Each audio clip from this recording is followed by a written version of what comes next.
اليوم القضية هي قضية فرعية مفبركة في السجن. اتهامها بأنها اعتدت على واحد من الحراس.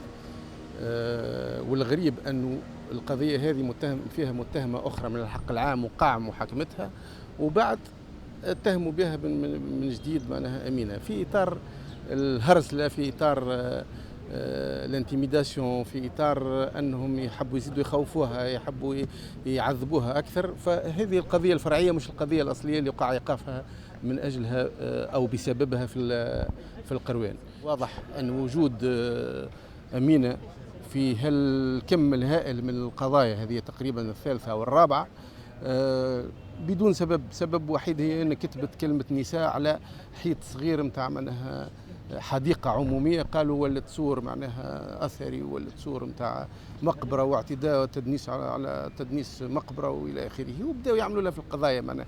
وإلا لا يروا سول الصغير متاع لوتو ديفونس اللي ولا هو معناها كأنه معناها عبوة حارقة وبريسك باش يقولوا ناسفة. معناها العمل بالتالي ثم سلطة سياسية في رأيي، ثم قضية سياسية، ثم سلطة سياسية تحب تخرس ألسنة كل من يعارض السلطة الجديدة والدكتاتورية الجديدة، وكل من لا يقبل بتونس غير حرة.